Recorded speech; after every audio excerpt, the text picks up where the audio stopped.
اس معزز اراکین میں تاریخ کسی نے پڑھا ہو پاکستان کے مشرق علوم کے علاوہ. ہم کہتے ہیں آئین پہ عمل کریں، ہم بچے کو تاریخ جھوٹ سنا رہے ہیں. ہمارے جو پاکستان میں مشرق علوم ہے وہ سارا جھوٹ پہ مبنی ہے. اس جھوٹ پہ مبنی ہم بچوں کو پڑھا کے پھر کہتے ہیں کہ یہ آگے اچھا کام کریں گے.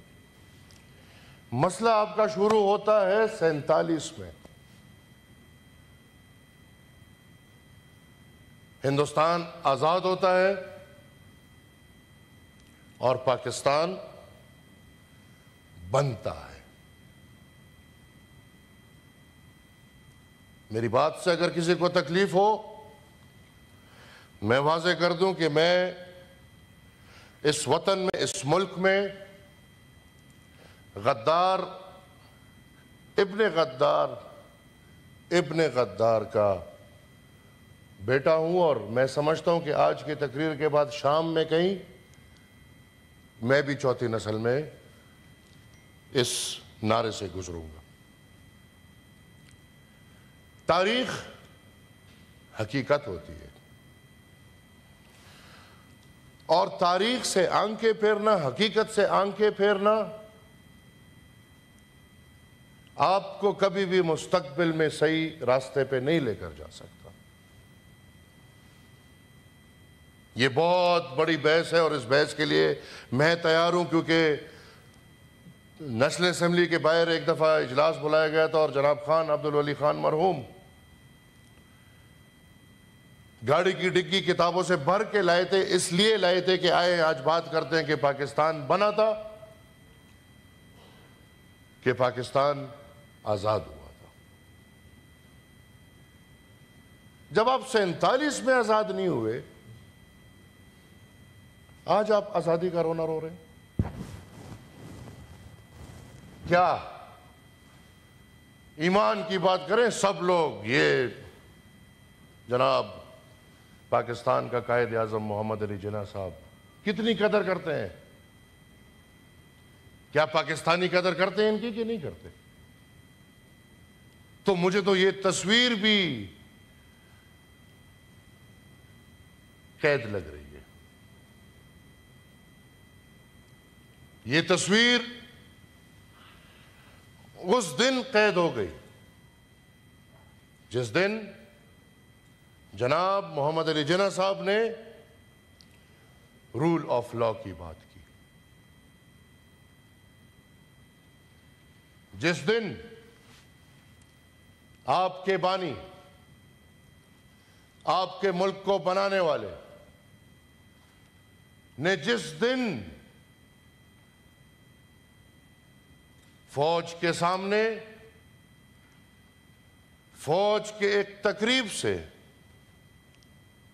یہ بات کی کہ یہ ملک اس لیے نہیں بنا کہ آپ اس پہ حکمرانی کریں،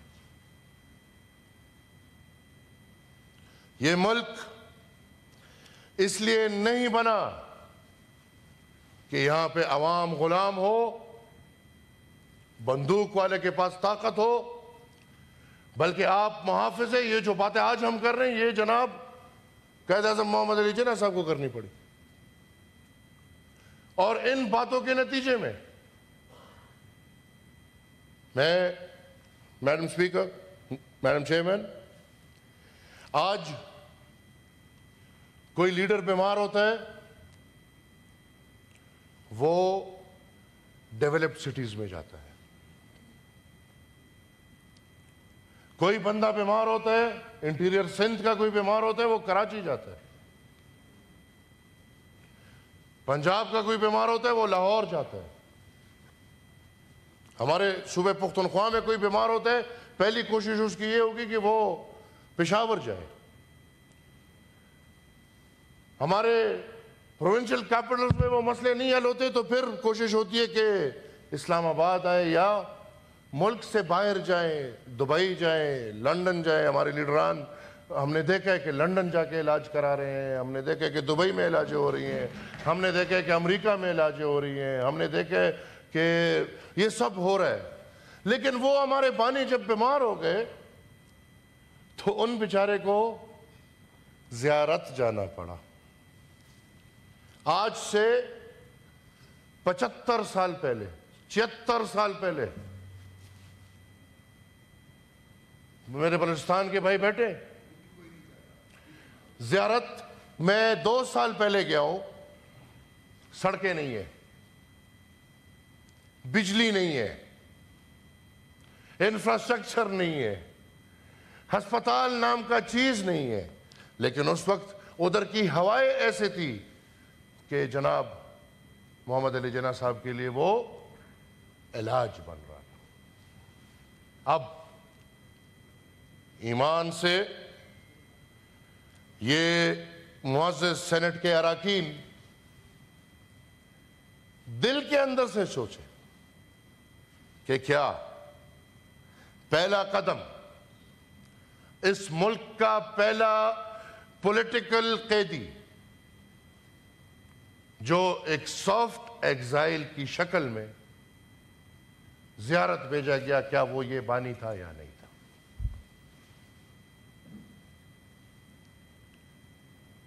کیا ہمارے پارلیمنٹری لیڈر آف دا سنی اتحاد کاؤنسل صاحب نے بات کی، MWM سوری تھوڑے نئے ہیں تو انشاءاللہ یہ ٹھیک ہوتے ہیں، اور نئے نئے پارٹیز بھی اب یہ ابھر رہی ہیں.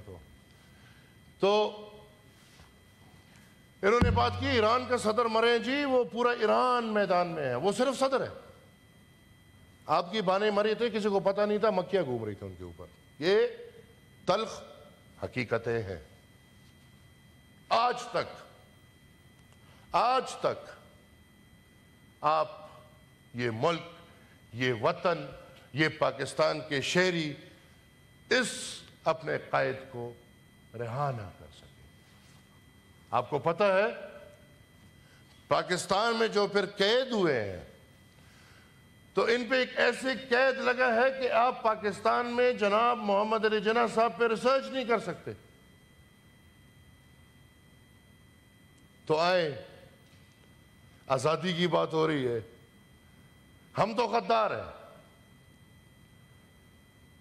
ہم تو سب کہتے ہیں ہندوستان کی تقسیم کے خلاف تھے. آج بات ہو جائے 77 سال بعد کہ تقسیم ہندوستان کا فائدہ کتنا ہوا ہے، نقصان کتنا ہوا ہے. ہم تو چلے غدار ہیں، لیکن آپ میرے معزز اراکین آج جوڈیشری اور ملٹیبلشمنٹ کی لڑائی سے نکل کے کیا میں آپ کے لیے یہ بات اٹھانے کو تیار ہوں، میرے ساتھ کھڑے ہونے کو تیار ہے کہ آج یہ ایوان یہ مطالبہ کرے کہ جو پابندی پاکستان میں جناب محمد علی جناح صاحب کے اوپر ریسرچ کرنے پہ لگی ہے یہ کھول دی جائے، اور میرے سمیت سب کو یہ موقع ملے کہ ہمیں پتہ چلے کہ ہمارے قائد، ہمارے رہبر، ہمارے اس ملک کے بانی محمد علی جناح صاحب کون تھے. کر لیں، خیر ہے، تھوڑا کوئی ہاں نہ کر لیں، ہم پھنسیں گے، آپ لوگ بچے رہیں گے انشاءاللہ. آپ لوگوں کے پاس اچھے ڈومیسائل ہیں.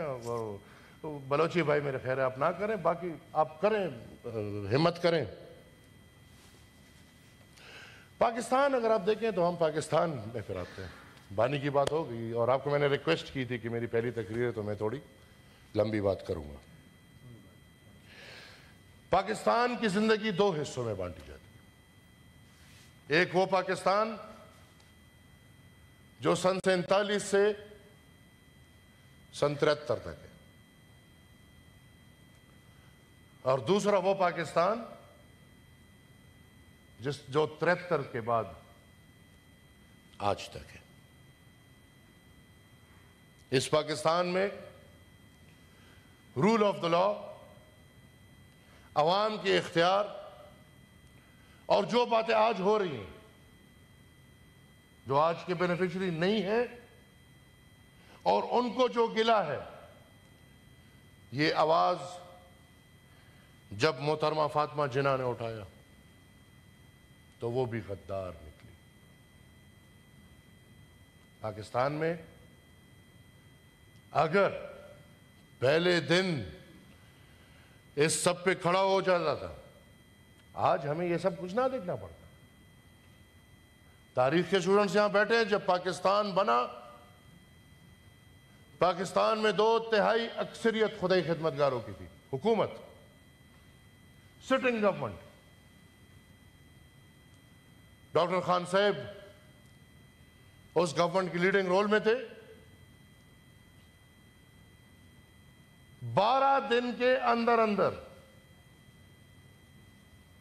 خدائی خدمتگار تحریک کی 2/3 اکثریت والی حکومت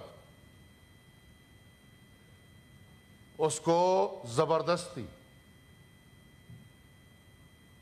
گرا کے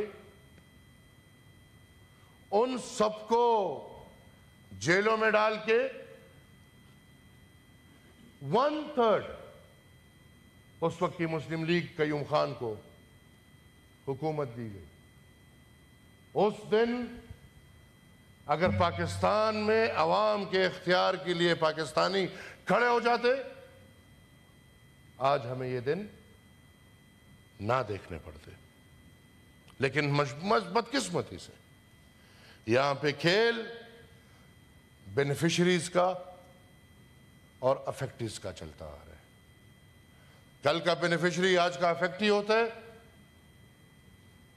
کل کا افیکٹی آج کا بینیفیشری ہوتا ہے۔ جب وہ بینیفیشری ہوتے ہیں وہ ان کو سب قابل قبول ہے، پھر ملک کے ساتھ جو ہو خیر ہے۔ ہم نے مسنگ پرسن کی بات نہیں کرنی، یہ ابھی بدقسمتی سے قصہ مسنگ پرسن سے شروع ہوا، لڑائی میں آخر میں سینٹ اور یا پارلیمان اور عدالت کو آمنے سامنے ہونا پڑا۔ 12 اگست 1948 ٹھیک پاکستان بننے کے 1 سال بعد، جیسے میں نے آپ کو ذکر کیا کہ خدائی خدمتگاروں کی حکومت ختم کر کے ان کو جیلوں میں ڈال دیا گیا، اس بیچ باچا خان اور قائد اعظم کا رابطہ ہوا، اور قائد اعظم نے یہ فیصلہ کیا کہ میں باچا خان کے پاس آؤں گا، خدائی خدمتگار مرکز ہمارا سردریاب۔ لیکن کیریکٹرز تھے، وہ باچا خان جو پارلیمان میں آ کے وہ لاز لیتے کہ میں تقسیم ہند کے خلاف تھا، لیکن آج جب پاکستان بن گیا، پاکستان ایک حقیقت ہے، تو آئیں اس پاکستان کو بناتے ہیں۔ اور وہ انہوں نے اپنی ساری سروسز، خدائی خدمتگاری کی جتنی بھی سروسز تھیں، وہ پاکستان بنانے کے لیے محمد علی جناح صاحب کے سپرد کی۔ اس وقت جب محمد علی جناح صاحب سردریاب آ رہے تھے تو قیوم خان نے کہا کہ آپ کو مار دیں گے۔ خدائی خدمتگار اکٹھے ہوئے ہیں، وہ آپ کو مار دیں گے۔ خدائی خدمتگار پشاور سے سردریاب تک تیاری میں پکڑے ہوئے تھے کہ مہمان آ رہے اور آج ہم ایک نئے موڑ پہ جائیں گے۔ مہمان نہیں آیا، مایوسی ہوئی، سٹرائک میں بدل گیا، سب کو پکڑ لیا۔ 12 اگست 1948 ہمارے پختون بھائی بہنیں وہ کہتے کہ یار یہ انگریز کو تو نکالنے میں ہمارا بے بنیاد نکل گیا۔ انگریز کو کس نے نکالا؟ جی 2:30 بج رہے ہیں۔ انگریز کو کس نے نکالا؟ انگریز کو فوجی نے تو نہیں نکالا، یہ تو فوجی تھے، تب بھی سلوٹ، آج بھی سلوٹ، ان کو تو تنخواہ اس کی مل رہی ہے۔ انگریز کو تو نکالا قوم نے۔ پختونخوا میں خدائی خدمتگار نکلے، ان کو ہم نے نکالا، ملک کو آزاد کیا۔ اس آزادی میں بھی ہمارا نقصان ہوا، ملک بنا، آزاد تو نہیں ہوا، جب ملک بن گیا پھر بھی نقصان۔ تو انہوں نے سوچا کہ بھئی ہمارے سب لیڈران قید ہیں، لہٰذا ہم ایک سٹرائک کرتے ہیں۔ اور وہ سٹرائک بھی کسی کے پاس بندوق نہیں، کسی کے پاس کچھ بھی نہیں، ایک پرامن خدائی خدمتگاروں کے بارے میں جس نے بھی پڑھا ہے ان کو پتہ ہے کہ وہ عدم تشدد کے پیروکار تھے، اور وہ عدم تشدد پہ ان کا سارا نظریہ تھا۔ کیا ہوا اس احتجاج پہ؟ آپ کے پاکستان کے فوج، یہ اگر آپ لوگوں کو نہیں پتا، یہ آپ کان کھول سن لیں، کان کھول لیں، نہتے شہریوں پہ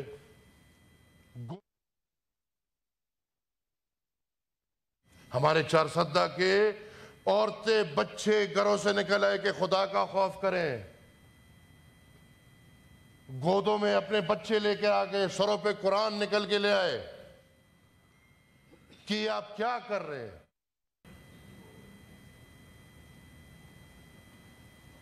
آپ اپنے چاچا سے سن لیں، وہ سنا دیں گے آپ کو۔ بلکہ انہوں نے اپنے حصے کی زمین بیچ کے سرکار کو وہ معاوضہ دیا اور حکم کیا کہ اپنی میتیں اٹھاؤ۔ پھر ہم پختون قوم، بلکہ یہاں پہ سب قومیں ہیں جو بیٹھے ہیں، ہماری غمی اور خوشی واضح ہے۔ الحمدللہ چھپی ہوئی نہیں ہوتی کہ ہم لوگوں سے چھپائیں کہ ہم نے مثال میت ہے، کوئی مرا ہے یا کسی نے شادی کر لی ہے، ہماری سب کچھ واضح ہوتا ہے، بچے بھی واضح ہیں، شادی بھی واضح ہے، غم بھی واضح ہے۔ کیا ہوا؟ جس گھر میں میت، اس ہر گھر کے باہر تیسرے دن سرکاری بینڈ باجا بھجوایا گیا۔ یہ دیکھیں، ٹھنڈک نہیں مل رہی تھی، سرکاری بینڈ باجا بھجوایا گیا، اور جس گھر میں دعا فاتح خوانی ہو رہی تھی، تب تک بلوچستان بیچارہ آزاد تھا۔ مقبوضہ کشمیر، مقبوضہ ملکنڈ، بلکہ جتنے بھی پرنسپیلٹی سٹیٹس پاکستان کے اندر تھے، ایوب خان کسی کو پکڑ کے، کسی کو دکڑ کے، کسی کو تپڑ مار کے، جو ابھی تک ہو رہے ہیں، ان سب پرنسلی سٹیٹس کو زبردستی پاکستان میں ملاتا ہے۔ اور آج جس مینڈیٹ کی بات ہو رہی ہے، تو اسی مینڈیٹ کی خاطر جب ہمیں یہ شوق چس کہ نہیں بھائی پنجاب پاکستان ہے اور پاکستان پنجاب ہے اور اس کے علاوہ پاکستان کچھ نہیں ہے، ہم نے بنگال کے مینڈیٹ کو نہ مانتے ہوئے ہم نے اپنے آدھے ملک کو، اگر آج یہ بات ہوتی ہے کہ پاکستان تقسیم ہو اور آدھا پاکستان ہم سے جدا ہو کے بنگلہ دیش بن گیا، اس کی کیا وجہ ہے؟ یہی وجہ ہے کہ آپ ان کو مینڈیٹ دینے کو تیار نہیں تھے۔ یہی وجہ ہے کہ آپ ان کو ایک مظلوم محکوم قوم کی طرح تصور کر رہے تھے۔ جس طرح آج آپ پختون کو، بلوچ کو، سرائکی کو، مہاجر کو، سندھی کو، بلکہ پنجاب میں بہت لوگوں کو، کشمیری کو، گلگتی کو، جو جس طرح کنسیڈر کیا جاتا ہے، کیا ملا آپ کو؟ آپ کا ملک دو لخت ہو گیا، اور جب ملک دو لخت ہو گیا، پھر احساس ہوا، میں سکپ کر رہا ہوں کیونکہ میں دیکھ رہا ہوں ٹائم شاید میں زیادہ لے رہا ہوں، میں کچھ باتیں کوشش کر رہا ہوں کہ میں سکپ کر رہا ہوں۔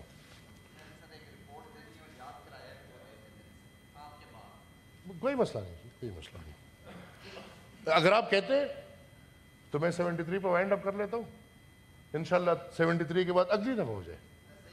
کر لیں، آپ کی پہلی سپیچ ہے سینیٹر صاحب، آپ کی پہلی سپیچ ہے، آپ اگر ہمیں تاریخ میں سے ایک نہیں، آپ کے لیے تاریخ ہے، ہمارے دل رو رہے ہیں۔ ٹھیک ہے، بالکل، میڈم ہمارے دل رو رہے ہیں۔ نہیں آپ کو کون ابھی روکا؟ آپ آج رو رہے ہیں، ہم 77 سال آپ اگلی نشست میں اپنا میں وائنڈ اپ کرنے کی کیونکہ یہ صبح 10:30 سے ہاؤس چل رہا ہے۔ میں وائنڈ اپ کرنے کی کوشش کرتا ہوں، انشاءاللہ اگلی دفعہ پھر دوسرے نئے پاکستان جو 73 کے بعد ہے اس کی بات ہوگی۔ کیا کیا آپ نے؟ اب تھوڑا میں اس پہ بنگلہ دیش پہ تھوڑی بات کر لیتا ہوں۔ بنگلہ دیش میں اس سال 90,000 سے اوپر